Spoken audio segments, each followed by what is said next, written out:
Om Swastiastu. Perkenalkan, kami dari kelompok 5. Di sini kami akan mempresentasikan mengenai wawancara, yaitu pengolahan bahan pangan hewani. Perkenalkan, nama saya Dewi Manariani, nomor absen 6. Perkenalkan, nama saya Widodo Dedinarti Agastya Raditya, absen 10. Nama saya Tomang Rahayu, absen 16. Perkenalkan, nama saya Putu Endi Kartika Putra Wiguna, absen 22. Perkenalkan, nama saya Nikada Ilhamina Tama, nomor 29. Perkenalkan, nama saya Niputin Kamsi, nomor absen 35. Di sini saya akan membawakan materi mengenai pengertian dari pengolahan dan pengertian dari pengawetan. Pengolahan adalah suatu perbuatan, cara ataupun proses pengolahan bahan pangan hewani agar menjadi makanan siap saji atau setengah jadi dengan menggunakan metode ataupun dengan menggunakan teknik-teknik tertentu. Adapun pengertian dari pengawetan adalah suatu teknik atau tindakan yang digunakan oleh manusia pada bahan pangan sedemikian rupa sehingga bahan tersebut tidak mudah rusak. Proses pengawetan adalah upaya menghambat kerusakan pangan dari kerusakan yang disebabkan oleh mikroba maupun mikroorganisme pembusukan yang mungkin memproduksi racun ataupun toksin. Nah, adapun tujuan dari pengawetan yaitu menghambat atau mencegah terjadinya kerusakan, mempertahankan mutu, menghindari terjadinya keracunan, dan mempermudah penanganan dan penyimpanan. Bahan pangan hewani yang dapat diolah dan diawetkan adalah jenis ikan dan daging. Adapun jenis ikan adalah diantaranya ikan air tawar seperti contoh ikan lele, ikan mas, dan ikan gurami.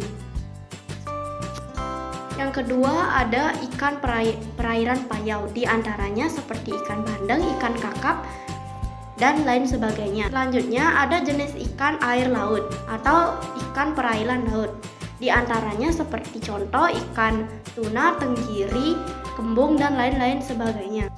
Adapun jenis daging yang dapat diolah dan diawetkan adalah daging ayam seperti daging ayam kampung dan daging ayam broiler. Yang kedua ada daging sapi, 3 daging kambing, dan selanjutnya ada daging kerbau. Nah, adapun teknik-teknik pengawetan adalah sebagai berikut. Yang pertama ada teknik pengawetan pengasinan atau penggaraman. Teknik ini adalah teknik pengawetan makanan menggunakan bahan dasar garam. Pengasinan ini dapat menjaga makanan dengan menarik air keluar dari makanan. Tujuan dari pengasinan ini adalah untuk mencegah bakteri tumbuh dan merusak makanan.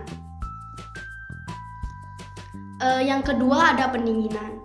Pengawetan pendinginan adalah suatu teknik yang dilakukan untuk menurunkan suhu agar menghambat pertumbuhan mikroorganisme atau mikroba.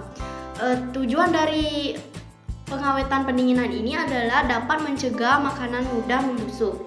Yang ketiga ada pengasapan. Nah, pengasapan ini merupakan teknik atau merupakan salah satu cara untuk pengawetan yang memanfaatkan sumber panas yang berasal dari asap hasil pembakaran kayu atau bahan lainnya. Proses pengawetan ini memanfaatkan bahan-bahan alam yang memberikan rasa dan aroma yang khas.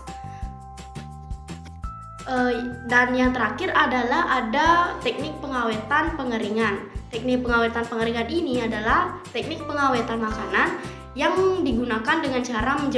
dilakukan dengan cara menjemur makanan atau bahan pangan hewani di bawah terik sinar matahari. Baik, di sini saya akan menjelaskan tentang tujuan pengawetan. Dan yang pertama, memperpanjang umur simpan bahan makanan. Lamanya suatu produk dapat disimpan tanpa mengalami kerusakan. Dan yang kedua, mencegah atau memperlambat laju proses dekomposisi autolisis bahan makanan. Yang ketiga, mencegah pertumbuhan mikroba yang menggunakan pangan sebagai substrat untuk memproduksi toksin di dalam pangan. Dan yang keempat, mencegah kerusakan yang disebabkan oleh faktor lingkungan termasuk serangan hama. Yang kelima, mencegah atau memperlambat kerusakan mikrobial. Dan yang keenam, yang terakhir ini, mencegah masuknya mikroorganisme bekerja dengan aseptis. Kali ini saya mengajarkan tentang bahan-bahan powder bakso. Bahan-bahan powder bawang, bawang putih, tepung aci, daging ayam, garam, lada jamur, lada bubuk. Langkah-langkah pembuatan bakso. Pertama, campurkan daging ayam yang dengan telur, tepung kanji, garam, lada bubuk, dan bawang putih yang telah dihaluskan, serta tidak lupa bawang merah goreng. Yang kedua, campurkan semuanya dan uleni dengan tangan sampai rata. Anda juga dapat menggunakan alat untuk mengaduk semua bahan sehingga tercampur sempurna. Jika dirasa adonan masih lembek atau sulit dibentuk, tambahkan es batu secara sedikit demi sedikit sampai dirasa adonan dapat dibentuk. Rebus air dalam panci sampai mendidih. Yang ketiga, ambil adonan daging dengan tangan kemudian bentuk bulat.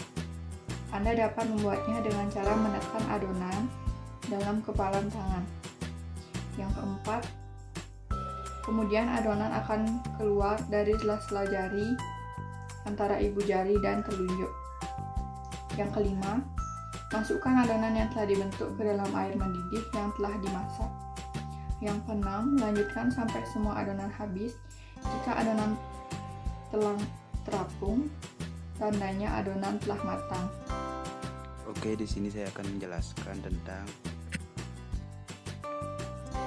teknik pengawetan yang digunakan untuk pembuatan bakso. Bakso ini tidak menggunakan bahan pengawet buatan sehingga ketahanannya tidak terlalu lama. Untuk bakso hanya bisa bertahan dengan jangka waktu 3-4 hari. Itu pun dengan menggunakan teknik pengawetan dengan beberapa metode sederhana. Bakso diawetkan dengan metode perebusan pada air mendidih, dan setelah direbus bakso diawetkan dengan teknik pendinginan, diletakkan dalam freezer. Interview responden. Latar belakang menjual bakso karena ibu ini sudah mempunyai keahlian dalam pembuatan bakso. Maka dari itu, ibu ini memilih untuk menjualan bakso. Hambatan yang pernah dialami: kurangnya dana untuk memproduksi bakso akibat pandemi COVID-19. Strategi pemasaran. Pemasaran bakso ini cukup dari mulut ke mulut, dan ibu ini mengandalkan pesanan karena sudah berdagang di toko gerainya sendiri. Kesimpulan, dari wawancara yang telah kami lakukan dapat kami simpulkan bahwa makanan awetan hewani menggunakan banyak cara dalam proses pengawetan. Tetapi proses pengawetan yang aman hanya beberapa. Sebagian besar wirausaha berjualan makanan awetan untuk memenuhi kebutuhan sehari-hari. Banyak juga hambatan yang dilalui oleh wirausahawan, tetapi mereka tidak pantang menyerah.